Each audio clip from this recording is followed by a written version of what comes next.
Hello, Lou Hamilton from Audible Elegance here in Cincinnati, Ohio. Our store is located on Montgomery Road in Old Montgomery. We do have a website of our name. We also do work on Facebook, Instagram, and X. If you have been enjoying my videos, I'd really appreciate your subscribing to the channel because it really helps us gauge what we should be doing. What I thought I'd talk about are what I find are consumer objections to a very interesting topic, and it's known as an active speaker. Our early days with active speakers started out in the 80s with the Meridians. They were a full range active speaker. And the concept behind an active speaker is to have custom tailored amplifiers built into the speaker themselves.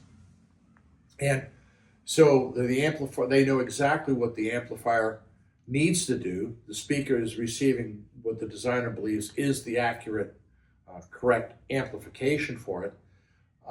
And then this allows you to run a long interconnect, sometimes balanced or single-ended, from your listening position to the speakers themselves. So you don't have things between the speakers. And the Meridians didn't fare too well with us. We actually sent them on to Simon Zarekny in Chicago with Audio Consultants, and he had very fine time with them. But we find now that we have different brands of speakers where when people find out that there's something active in them, an amplifier, they get this gun shy sort of, oh my God. And it's really funny to me because while Martin Logans have for quite some time had active bass drivers in them, companies like Golden Ear have had customers object to the fact that they have an active bass.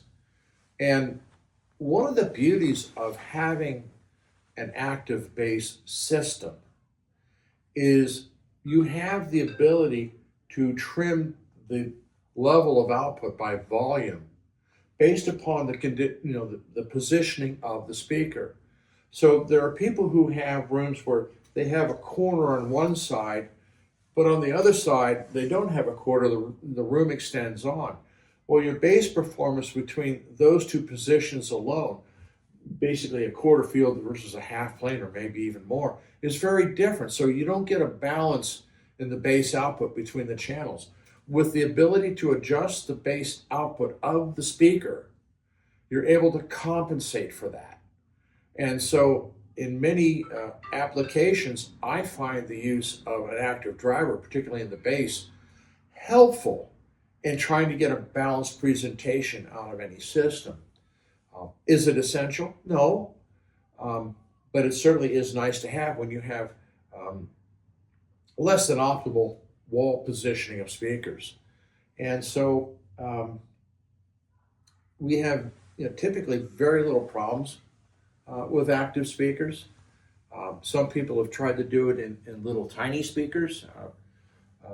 Wharfdale tried taking their Diamonds active. That wasn't a successful product for them. We are enjoying the active speakers from Totem here.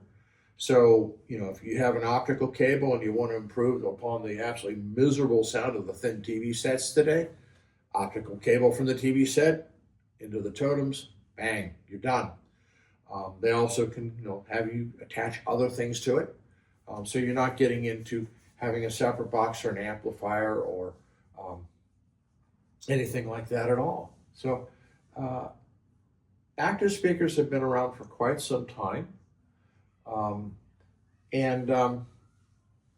I don't understand people's hesitation to it. They've proven to be very reliable, and now that we have the use of Class D amplification, we're not even talking about amplifiers that get heat stressed because they're in a box. I mean, it just doesn't happen. So,